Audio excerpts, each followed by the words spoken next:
Kerala PSC പരീക്ഷയിൽ ഭരണഘടന എന്ന് പറയുന്ന ഭാഗത്ത് മുമ്പൊക്കെ ചോദിച്ചിരുന്ന 2021 ശേഷം പുതിയ സിലബസ് പ്രകാരം ചോദിച്ചിരിക്കുന്ന കുറച്ച് ചോദ്യങ്ങളാണ് നമ്മൾ ഈ ഒരു വീഡിയോ ക്ലാസ്സിൽ ഒന്ന് പഠിക്കാനായിട്ട് പോകുന്നത്.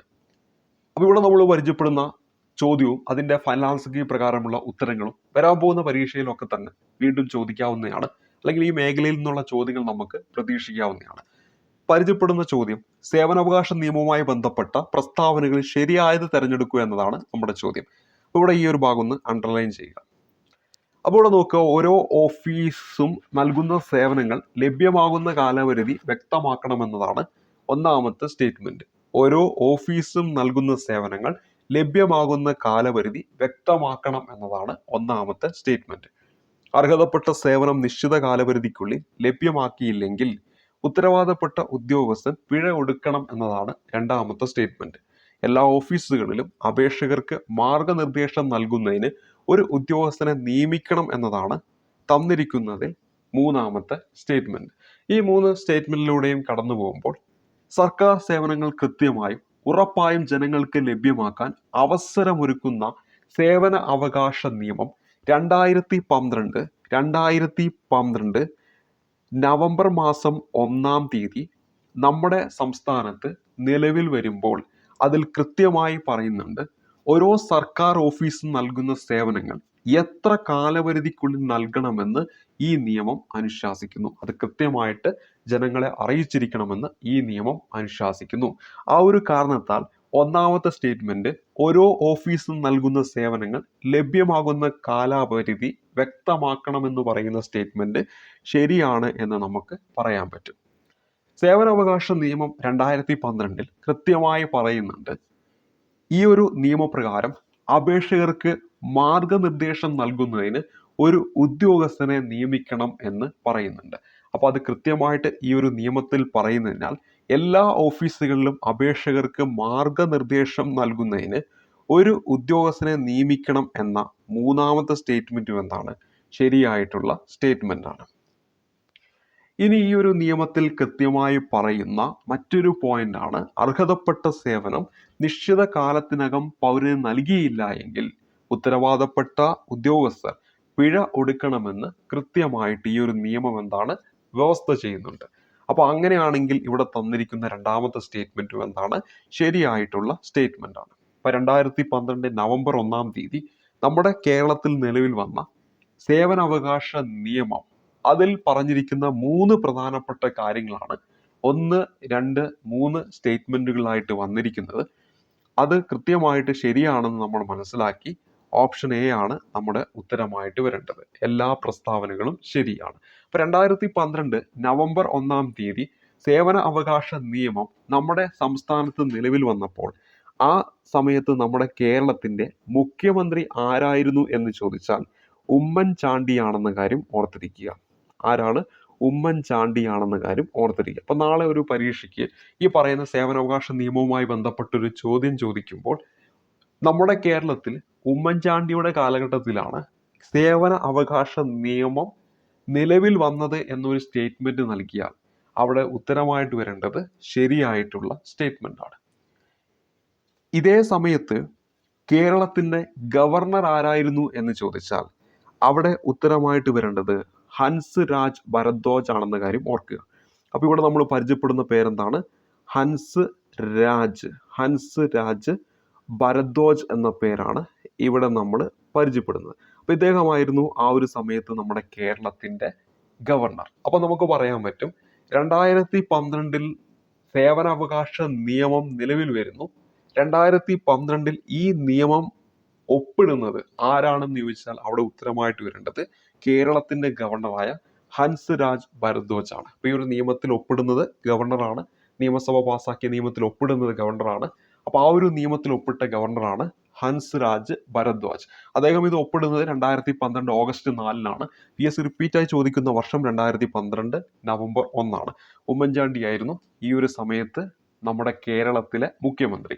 ഇനി ഈ 2012 ഈ 12 മാത്രം ഇങ്ങോട്ട് എടുത്തു കഴിഞ്ഞാൽ ഈ നിയമവുമായി ബന്ധപ്പെട്ട് മറ്റൊരു ചോദ്യത്തിന്റെ ഉത്തരം കിട്ടും. അപ്പൊ നമ്മുടെ ചോദ്യത്തിന്റെ ഉത്തരം ഈ 2012 12 ആണ് നമ്മുടെ ചോദ്യത്തിന്റെ ഉത്തരം.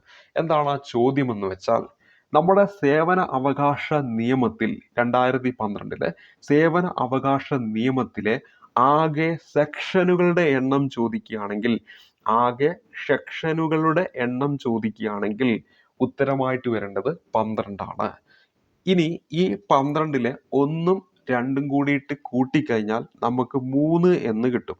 ആ 3 എന്ന് പറയുന്നത് സെക്ഷൻ 3 ആയിട്ട് കണക്കാക്കിയാൽ ആ സെക്ഷനിൽ കൃത്യമായി പറയുന്നത് സർക്കാരിൻ്റെ എല്ലാ വകുപ്പുകളും, നമ്മുടെ സംസ്ഥാനത്തെ സർക്കാരിൻ്റെ എല്ലാ വകുപ്പുകളും, അതോടൊപ്പം തന്നെ എല്ലാ വകുപ്പ് മേധാവികളും, എല്ലാ തദ്ദേശ സ്വയംഭരണ സ്ഥാപനങ്ങളും, എല്ലാ സ്റ്റാറ്റ്യൂട്ടറി ബോഡികളും ഈ നിയമം ആരംഭിച്ച് 6 മാസത്തിനകം അതാത് സ്ഥാപനങ്ങളിൽ ലഭ്യമാകുന്ന സേവനങ്ങൾ നിയുക്ത ഉദ്യോഗസ്ഥൻ നിശ്ചിത സമയപരിധി, 1ാം അപ്പീൽ അധികാരി, 2ാം അപ്പീൽ അധികാരി എന്നിവ ഗസറ്റിൽ എന്താണ് അറിയിക്കേണ്ടതാണ് എന്ന് എവിടെ പറയുന്നുണ്ട്? സെക്ഷൻ 3-ൽ പറയുന്നുണ്ട് എന്ന കാര്യം കൂടി ഓർത്തിരിക്കുക. ഈ ഒരു ചോദ്യവുമായി ബന്ധപ്പെട്ട് ഉത്തരം നമ്മൾ പരിചയപ്പെട്ടു. എല്ലാ പ്രസ്താവനകളും ശരിയാണ് എന്നതാണ് നമ്മളിവിടെ പരിചയപ്പെട്ട ഉത്തരം. ഒപ്പം ഈ ഒരു ചോദ്യവുമായി ബന്ധപ്പെട്ട് പരീക്ഷയിലൊക്കെ ചോദിക്കാൻ സാധ്യതയുള്ള പ്രധാനപ്പെട്ട കുറച്ച് പോയിന്റുകൾ കൂടി നമ്മളിവിടെ കൂട്ടിച്ചേർത്തിട്ടുണ്ട്. ഇനി അടുത്ത ചോദ്യത്തിലേക്ക് വരാം. നമ്മുടെ അടുത്ത ചോദ്യം എന്ന് പറയുന്നത് ഈ ഒരു പരീക്ഷ പേപ്പറിൽ 26ാമത് ചോദ്യം, താഴെ തന്നിരിക്കുന്നതിൽ ഇന്ത്യൻ ഭരണഘടനയുടെ ആമുഖത്തിൽ പരാമർശമില്ലാത്ത ആശയം ഏത്? ഇവിടെ നമുക്ക് കണ്ടുപിടിക്കേണ്ടത് തന്നിരിക്കുന്ന 4 കാര്യങ്ങളിൽ ഒന്ന് ഇന്ത്യൻ ഭരണഘടനയുടെ ആമുഖത്തിൽ പറയുന്നില്ല, സമത്വം, സാഹോദര്യം, ജനാധിപത്യം. ഇവിടെ ഓപ്ഷൻ ഡി ആണ് നമ്മൾ ഉത്തരമായിട്ട് വരേണ്ടത്, വോട്ടവകാശമാണ്. അപ്പോൾ ഇവിടെ ആമുഖത്തിൽ എന്തിനെ കുറിച്ച് പറയുന്നില്ല? വോട്ടവകാശത്തെ കുറിച്ച് പറയുന്നില്ല. അപ്പോൾ ഇവിടെ നമ്മൾ ഉത്തരം എന്താണ്? ഓപ്ഷൻ ഡി ആണ് ഇവിടെ നമ്മുടെ ഉത്തരമായിട്ട് വരേണ്ടത്. ഇവിടെ ആമുഖവുമായി ബന്ധപ്പെട്ട് കുറച്ച് പോയിന്റുകൾ കൂടി പരീക്ഷയിലൊക്കെ ചോദിക്കാവുന്ന കുറച്ച് പോയിന്റ് കൂടി പഠിക്കാം. 1946 ഡിസംബർ മാസം 13-ാം തീയതിയാണ് നമ്മുടെ ഇന്ത്യയുടെ ആദ്യത്തെ പ്രധാനമന്ത്രിയായ ജവഹർലാൽ നെഹ്റു ഈ പറയുന്ന ഭരണഘടന രൂപീകരിക്കുന്നതിന് വേണ്ടി 1946 ഡിസംബർ 6-ാം തീയതി രൂപം കൊണ്ട ഭരണഘടനാ നിർമ്മാണ സഭ അല്ലെങ്കിൽ കോൺസ്റ്റിറ്റ്യൂവന്റ് അസംബ്ലിയിൽ എന്ത് അവതരിപ്പിക്കുന്നത്? ലക്ഷ്യപ്രമേയം അല്ലെങ്കിൽ ഒബ്ജക്റ്റീവ് റെസൊല്യൂഷൻ അവതരിപ്പിക്കുന്നത്. ഇതാണ് പിന്നീട് എന്തായിട്ട് മാറുന്നത്? ഇന്ത്യൻ ഭരണഘടനയുടെ ആമുഖമായിട്ട് മാറുന്നത്. 1946 ഡിസംബർ 13-ന് ഭരണഘടനാ നിർമ്മാണ സഭയിൽ ഈ പറയുന്ന ഒബ്ജക്റ്റീവ് റെസൊല്യൂഷൻ അവതരിപ്പിക്കുന്നു. എന്നാൽ ഇത് പാസ്സാക്കണ്ടേ 1947 ജനുവരി മാസം 22-ാം തീയതിയാണ് ഇത് എന്ത് ചെയ്യുന്നത്? ഭരണഘടനാ നിർമ്മാണ സഭയിൽ പാസ്സാക്കുന്നത്. അപ്പോൾ ഇതാണ് പിന്നീട് നമ്മുടെ ഭരണഘടനയുടെ ആമുഖമൊക്കെ ആയിട്ട് മാറുന്നതിന് കാരണമാകുന്നത്. ആ കാരണം കൊണ്ട് തന്നെ ഇത് അവതരിപ്പിക്കുന്ന ജവഹർലാൽ നെഹ്റു ആണ്. അതുകൊണ്ട് തന്നെ നമ്മൾ വിളിക്കുന്നു ആമുഖത്തിന്റെ ശില്പി എന്നറിയപ്പെടുന്നത് ജവഹർലാൽ നെഹ്റു ആണെന്ന് വിളിക്കുന്നു. ഇനി പരീക്ഷയിലൊക്കെ ചോദിക്കാവുന്ന വളരെ സിമ്പിൾ ആയിട്ടുള്ള ഒരു ചോദ്യവും പക്ഷെ ചിലപ്പോൾ കൺഫ്യൂഷൻ വരാറുള്ള ഒരു ചോദ്യവുമാണ്, നമ്മുടെ ഭരണഘടനയിലെ ആമുഖം നിലവിൽ വന്നത് എന്നാണ്. ഇന്ത്യൻ ഭരണഘടനയിലെ ആമുഖം നിലവിൽ വന്നത് എന്നാണ്. ഈ ഒരു ചോദ്യം ചോദിക്കുമ്പോൾ ഒരിക്കലും തെറ്റാൻ പാടില്ല. നമ്മുടെ ഭരണഘടന നിലവിൽ വന്നത് 1950 ജനുവരി മാസം 26-ാം തീയതിയാണ്. ആ ദിവസം തന്നെയാണ് എന്തും നിലവിൽ വന്നത്? നമ്മുടെ ആമുഖവും നിലവിൽ വന്നത്. അപ്പോൾ ആമുഖം നിലവിൽ വന്ന എന്ന് തന്നെയാണ് 1950 ജനുവരി 26-ന് തന്നെയാണ്. നമ്മുടെ ഭരണഘടനയിൽ രാജ്യം നേടിയെടുക്കേണ്ട ലക്ഷ്യങ്ങളെക്കുറിച്ച് പ്രതിപാദിക്കുന്നത് എവിടെയാണ്? നമ്മുടെ ഭരണഘടനയിൽ രാജ്യം നേടിയെടുക്കേണ്ട ലക്ഷ്യങ്ങളെക്കുറിച്ച് പറയുന്നത് എവിടെയാണ് എന്ന് ചോദിച്ചാൽ അവിടെയും ഉത്തരമായിട്ട് വരേണ്ടത് ആമുഖം എന്നതാണ്. അപ്പോൾ നമ്മുടെ ഭരണഘടനയിൽ നമ്മുടെ രാജ്യം നേടിയെടുക്കേണ്ട ലക്ഷ്യങ്ങളെക്കുറിച്ച് പറയുന്നത് എവിടെയാണ്? ആമുഖത്തിലാണ്. അതേപോലെ തന്നെ നമ്മുടെ ഭരണഘടനയിൽ ആമുഖം എടുക്കുകയാണെങ്കിൽ, ആമുഖം എന്ന പേജ് എടുക്കുകയാണെങ്കിൽ വളരെ മനോഹരമായ രീതിയിലാണ് ആമുഖത്തിന്റെ ആ ഒരു പേജ് ഡിസൈൻ ചെയ്ത് വെച്ചിരിക്കുന്നത്. ഇത്തരത്തിൽ നമ്മുടെ ഭരണഘടനയിലെ ആമുഖമടങ്ങിയ പേജ് അലങ്കരിച്ചത് ആരാണ് എന്ന് ചോദിച്ചാൽ അവിടെ ഉത്തരമായിട്ട് വരേണ്ടത് റാം മനോഹർ സിൻഹയാണെന്ന കാര്യം ഓർക്കുക. റാം മനോഹർ സിൻഹയാണ് എന്ന കാര്യം ഓർക്കുക. അപ്പൊ എന്താണ്?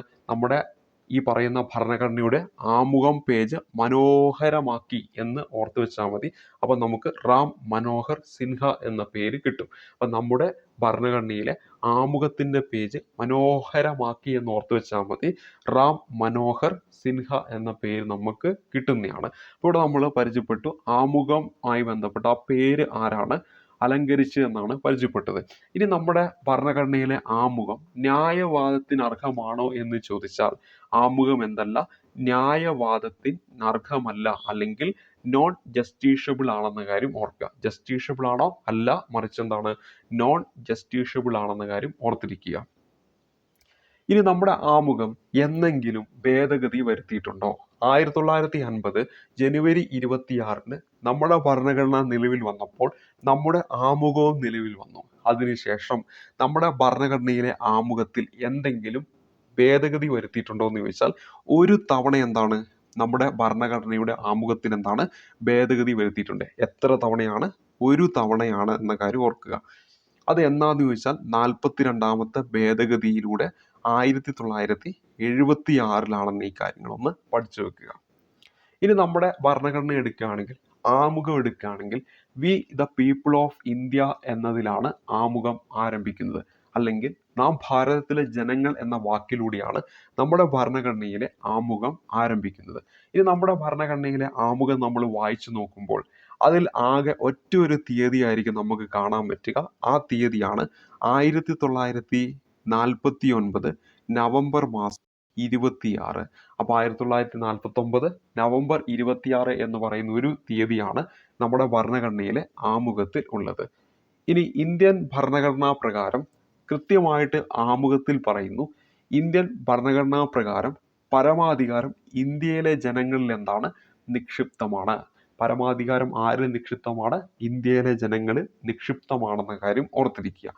അതേപോലെ തന്നെ നമ്മുടെ ഭരണഘടനയുടെ ലക്ഷ്യങ്ങളെ കുറിച്ചൊക്കെ പറയുന്നത് ആമുഖത്തിലാണെന്ന് പറയുന്നു.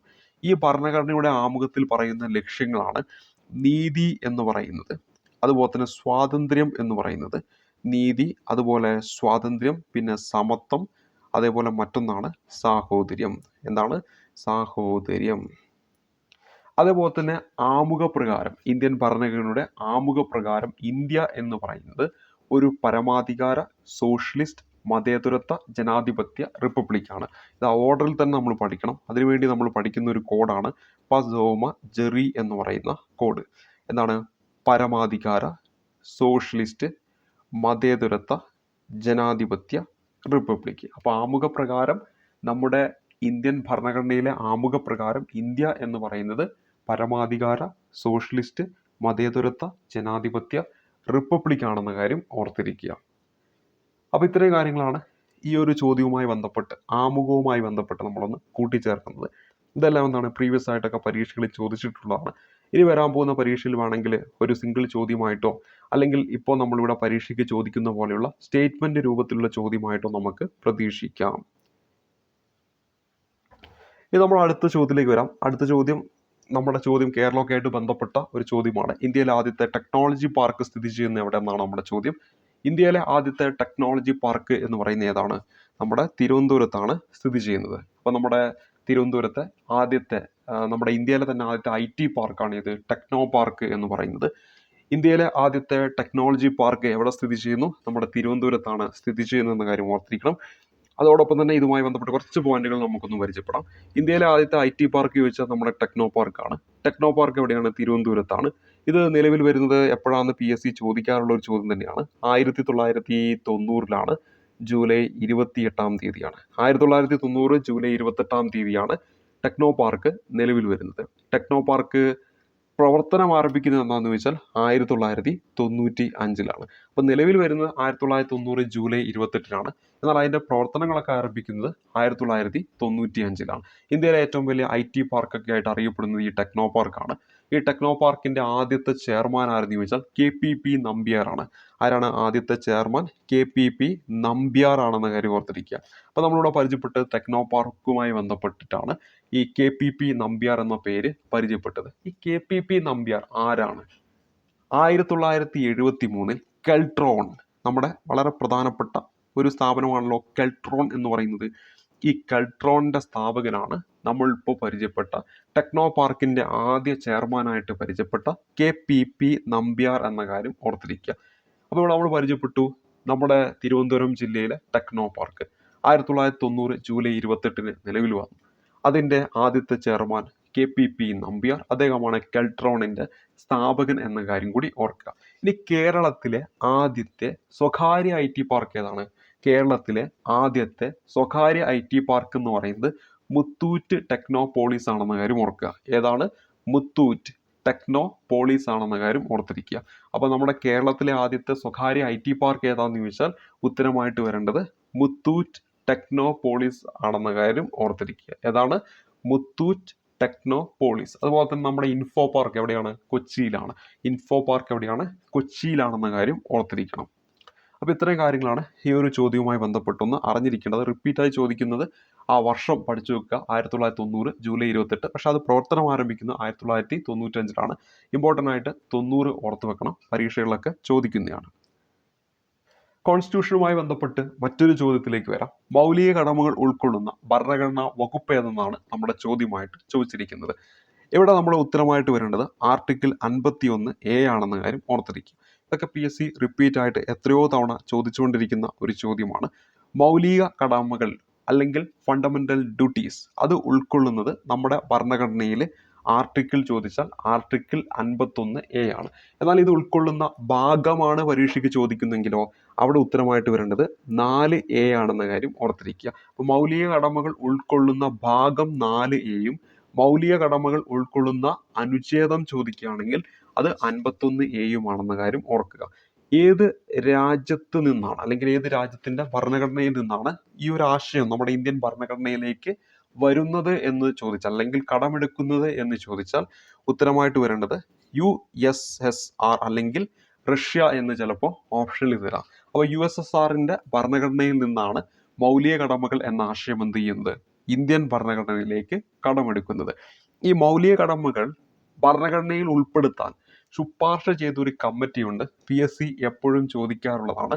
ആ കമ്മിറ്റിയാണ് സ്വരൺ സിംഗ് കമ്മിറ്റി. അപ്പോൾ ആ ഒരു കമ്മിറ്റിയുടെ പേരെന്താണ്? സ്വരൺ സിംഗ് കമ്മിറ്റി എന്ന കാര്യം ഓർത്തിരിക്കുക. ഇത് പഠിക്കാൻ വളരെ സിമ്പിളാണ്. നമുക്കറിയാം മൗലിക കടമകൾ എന്ന് പറഞ്ഞാൽ ഓരോ പൗരന്റെയും ചുമതലകളാണ്, അവർ സ്വയം ചെയ്യേണ്ട ചുമതലകളാണ്. അപ്പോൾ ഇവിടെ സ്വരൺ സിംഗ് കമ്മിറ്റി അല്ലേ, അപ്പോൾ ആ സ്വ എന്നതിൽ നിന്ന് സ്വയം എന്ന് നമുക്ക് ഓർത്തു വെച്ചാൽ നമുക്ക് എന്ത് കിട്ടും? ഈ പറയുന്ന മൗലിക കടമകളുമായി ബന്ധപ്പെട്ട കമ്മിറ്റി സ്വരൺ സിംഗ് കമ്മിറ്റി എന്ന് നമുക്ക് ഓർത്തിരിക്കാൻ പറ്റും.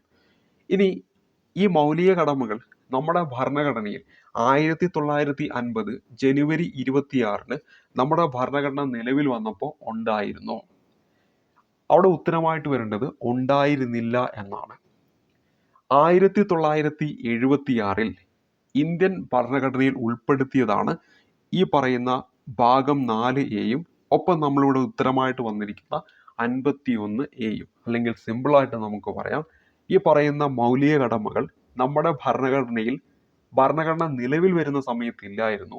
ഇത് ഉൾപ്പെടുത്തുന്നത് സ്വരൺ സിംഗ് കമ്മിറ്റിയുടെയൊക്കെ ശുപാർശ പ്രകാരം 1976 1976 എന്ന് കേൾക്കുമ്പോൾ നമ്മുടെ മനസ്സിലേക്ക് വരുന്ന ഒരു അമെൻമെന്റ് ഏതാണ്? 42ാമത്തെ അമെൻമെന്റ് ആണ്. അപ്പൊ നമ്മുടെ മനസ്സിലേക്ക് വരും ഏത് ഭേദഗതിയിലൂടെയാണ് ഈ പറയുന്ന മൗലിക കടമകൾ നമ്മുടെ ഭരണഘടനയിൽ ഉൾപ്പെടുത്തിയെന്ന് ചോദിച്ചാൽ 42ാമത്തെ ഭരണഘടനാ ഭേദഗതിയിലൂടെയാണ്. ഇനി മൗലിക കടമകൾ എന്നു മുതലാണ് പ്രാബല്യത്തിൽ വന്നത്? ഞാനൊരു തീയതി എഴുതുന്നു. 1976 ജനുവരി 3 എന്ന് ഞാൻ എഴുതുന്നു. നിങ്ങൾ കേൾക്കുന്നു 1976 42ാം ഭേദഗതി. എന്നാൽ പ്രത്യേകം ശ്രദ്ധിക്കുക, ഈ 42ാമത്തെ ഭേദഗതി നിലവിൽ വരുന്നത് 1977 ജനുവരി 3 അപ്പോൾ നമ്മൾ എന്താണ് പരിചയപ്പെട്ടത്? 42ാം ഭേദഗതി 1976 എന്നാണ് നമ്മൾ പഠിക്കുക. അന്നാണ് അതുമായി ബന്ധപ്പെട്ട കാര്യങ്ങളൊക്കെ പാസ്സാക്കപ്പെടുന്നത്. പക്ഷേ ആ നിയമം നിലവിൽ വരുന്നത് 1977 ജനുവരി 3 അപ്പം നമ്മുടെ ഈ പറയുന്ന 42ാം ഭേദഗതിയിലൂടെ നമ്മുടെ ഭരണഘടനയിൽ കൂട്ടിച്ചേർത്ത മൗലിക കടമകളും നിലവിൽ വന്നത് എന്നു മുതലാണ് അല്ലെങ്കിൽ പ്രാബല്യത്തിൽ വന്നത് എന്നു മുതലാണ്? 1977 ജനുവരി 3 മുതലാണ്. ഒരിക്കലും തെറ്റരുത്. കാരണം നമ്മൾ 42nd അമെൻമെന്റ് 1976 എന്നിങ്ങനെ പഠിച്ചുകൊണ്ടിരിക്കും. ഒരിക്കൽ പരീക്ഷയ്ക്ക് ചോദിച്ചതുമാണ്, ഇനി പരീക്ഷകളിൽ റിപ്പീറ്റ് ആയിട്ട് ചോദിക്കാം. അപ്പോൾ ഒരിക്കലും തെറ്റരുത്. 42ാം ഭേദഗതി പ്രാബല്യത്തിൽ വരുന്നത് 1977 ജനുവരി 3 അപ്പോൾ അന്ന് മുതലാണ് ആ ഭേദഗതിയുമായി ബന്ധപ്പെട്ട് വരുന്ന കാര്യങ്ങളും പ്രാബല്യത്തിൽ വരിക. അതിലുൾപ്പെട്ട ഒന്നാണ് ഈ പറയുന്ന ഫണ്ടമെന്റൽ ഡ്യൂട്ടീസ് അല്ലെങ്കിൽ മൗലിക കടമകൾ എന്ന് പറയുന്നത്. അപ്പോൾ ഈ ഒരു സമയത്ത് നമ്മുടെ ഇന്ത്യൻ പ്രധാനമന്ത്രി ആരാണ്? ഇന്ദിരാഗാന്ധിയാണ്. അതേപോലെ തന്നെ ഇതൊരു ഭേദഗതിയാണല്ലോ, തീർച്ചയായിട്ടും അതിൽ ഒരു രാഷ്ട്രപതി ഒപ്പിടണം, എങ്കിലേ ആ ഭേദഗതി പ്രാബല്യത്തിൽ വരൂ. അങ്ങനെയാണെങ്കിൽ ആ ഒരു രാഷ്ട്രപതിയുടെ പേര് ആരാണ്? ഇന്ദിരാഗാന്ധിയാണ് ഈ ഒരു സമയത്ത് പ്രൈം മിനിസ്റ്റർ എന്ന് നമുക്ക് മനസ്സിലായി. അപ്പോൾ ആ സമയത്ത് രാഷ്ട്രപതി ആരാണ്? ഫക്രുദ്ദീൻ അലി അഹമ്മദ് ആണെന്ന കാര്യം ഓർക്കുക. അപ്പോൾ ഇവിടെ നമ്മൾ ഓർത്തിരിക്കേണ്ട എന്താണ്? ഫക്രുദ്ദീൻ അലി അഹമ്മദ് ആണ് ആ ഒരു സമയത്തെ രാഷ്ട്രപതി എന്ന കാര്യം ഓർക്കുക. എന്താണ്? ഫക്രുദ്ദീൻ അലി അഹമ്മദ് ആണ് ഈ ഒരു സമയത്തെ രാഷ്ട്രപതി എന്ന കാര്യം ഓർക്കുക. അപ്പോൾ ആ ഒരു സമയത്തെ രാഷ്ട്രപതി ആരാണ്? ഫക്രുദ്ദീൻ അലി അഹമ്മദ് ആണെന്ന കാര്യം ഓർക്കുക. ഫക്രുദ്ദീൻ അലി അഹമ്മദ് ആണ് ഈ പറയുന്ന 42ാമത്തെ ഭേദഗതിയിൽ ഒപ്പിട്ട രാഷ്ട്രപതി. അല്ലെങ്കിൽ നമുക്ക് പറയാം ഫണ്ടമെന്റൽ ഡ്യൂട്ടീസ് നമ്മുടെ ഭരണഘടനയിൽ കൂട്ടിച്ചേർത്തപ്പോൾ അതുമായി ബന്ധപ്പെട്ട രാഷ്ട്രപതി ആരാണ്? നമ്മുടെ ഫക്രുദ്ദീൻ അലി അഹമ്മദ് ആണെന്ന കാര്യം ഓർക്കുക. ഇനി മറ്റൊരു കാര്യം പറയാം. ഇവിടെ നമ്മുടെ ഈ ഒരു 42ാമത്തെ ഭരണഘടനാ ഭേദഗതിയിലൂടെ നമ്മുടെ ഭരണഘടനയിൽ ഫണ്ടമെന്റൽ ഡ്യൂട്ടീസ് എന്ന് പറയുന്ന ഭാഗം, അല്ലെങ്കിൽ മൗലിക കടമകൾ എന്ന് പറയുന്ന ഭാഗം 4A കൂട്ടിച്ചേർത്തുവെന്നും അത് ഉൾപ്പെടുന്ന ആർട്ടിക്കിൾ 51A ആണെന്നും ഞാൻ പറഞ്ഞു. എന്നാൽ ആ ഒരു സമയത്ത് നിലവിൽ നമ്മുടെ ഭരണഘടന നോക്കുകയാണെങ്കിൽ നമുക്ക് 11 ഫണ്ടമെന്റൽ ഡ്യൂട്ടീസ് അല്ലെങ്കിൽ മൗലിക കടമകൾ കാണാൻ പറ്റും. എത്ര മൗലിക കടമകളുണ്ട് നമ്മുടെ ഭരണഘടനയിൽ എന്നത് പ്രീവിയസ് ചോദ്യമാണ്. ഉത്തരമായിട്ട് വരേണ്ടത് 11 ആണ്. എന്നാൽ 1977 ജനുവരി 3-ാം തീയതി ഈ പറയുന്ന 42ാം ഭേദഗതിയൊക്കെ നിലവിൽ വന്നപ്പോൾ, നമ്മുടെ ഫണ്ടമെന്റൽ ഡ്യൂട്ടീസ് അല്ലെങ്കിൽ മൗലിക കടമകൾ നിലവിൽ വന്നപ്പോൾ അന്ന് 10 മൗലിക കടമകളെ ഉള്ളൂ എന്ന കാര്യം ഓർത്തിരിക്കുക. അപ്പോൾ നിങ്ങളുടെ മനസ്സിലേക്ക് ഒരു ചോദ്യം വരും, പിന്നെ എന്തേ ഇപ്പോൾ 11 എന്ന് പറഞ്ഞു? അപ്പോൾ എന്താണ്? ഒരു മൗലിക കടമ അതിലേക്ക് കൂട്ടിച്ചേർത്തു. ആ ഒരു മൗലിക കടമ ഏതെന്നാണ് നമ്മൾ ഇനി പരിചയപ്പെടാൻ പോകുന്നത്.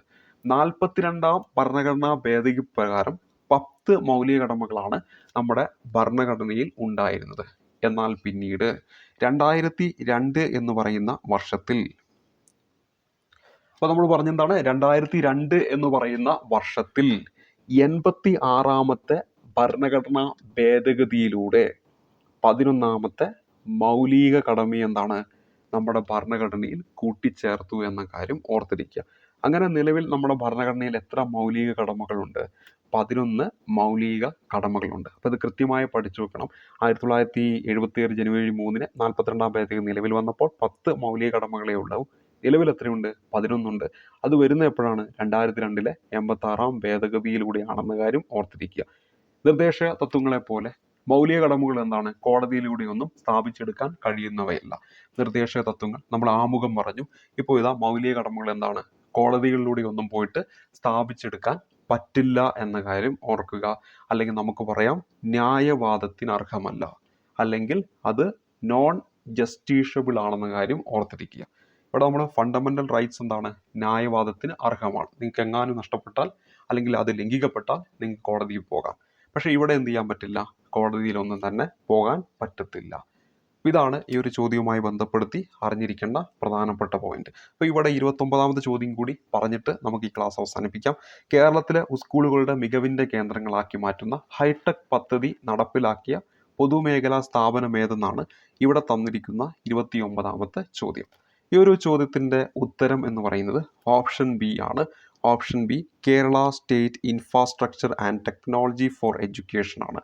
Kerala State Infrastructure and Technology for Education ആണ് കേരളത്തിലെ സ്കൂളുകളുടെ മികവിൻ്റെ കേന്ദ്രങ്ങളാക്കി മാറ്റുന്ന ഹൈടെക് പദ്ധതി നടപ്പിലാക്കിയ പൊതുമേഖലാ സ്ഥാപനം എന്ന് ചോദിച്ചാൽ അവിടെ ഉത്തരമായിട്ട് വരേണ്ടത് Kerala infrastructure and Technology for education ആണെന്ന കാര്യം ഓർത്തിരിക്കുക.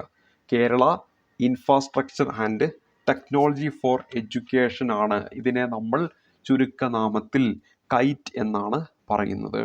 ഇപ്പോൾ നിങ്ങൾക്ക് എന്താണ് എന്ന് മനസ്സിലായി കാണും. നമ്മളെപ്പോഴും കേൾക്കാറുള്ളതാണ്, പ്രത്യേകിച്ചും ഈ കൊറോണ സമയത്തൊക്കെ നമ്മൾ കുറേ കേട്ടിട്ടുണ്ട്. ഫസ്റ്റ് ബെൽ ആ ഒരു സമയത്തൊക്കെ ഈ പേര് കേട്ടിട്ടുണ്ടാകും. അപ്പോൾ ഇവിടെ നോക്കുക, ഈ കൈറ്റിൻ്റെ പൂർണ്ണ രൂപമൊക്കെ പരീക്ഷയ്ക്ക് ചോദിച്ചിട്ടുണ്ട്. അപ്പോൾ എന്താണ്? Kerala State Infrastructure and Technology for Education ആണ്.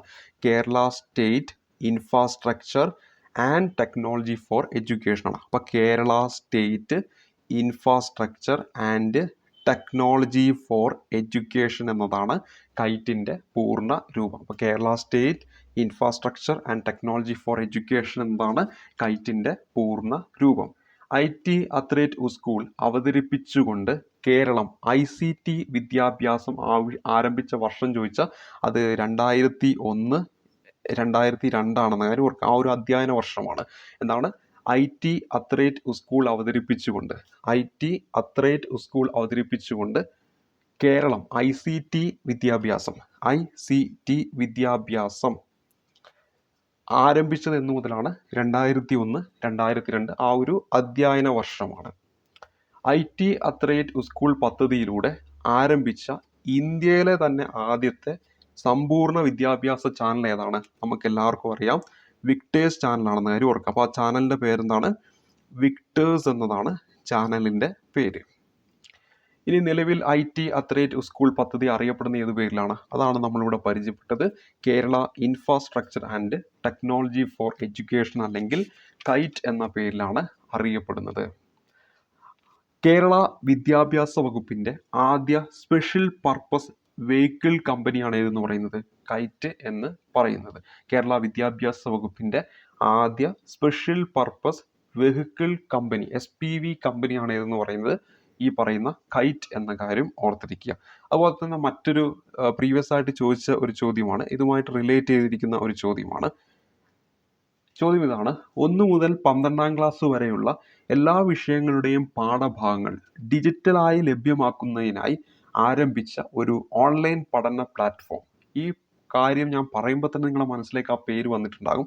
PSC പഠിക്കാൻ നമ്മളെല്ലാവരും ഈ ഒരു സൈറ്റ് ചിലപ്പോൾ കണ്ടിട്ടുണ്ടാകും.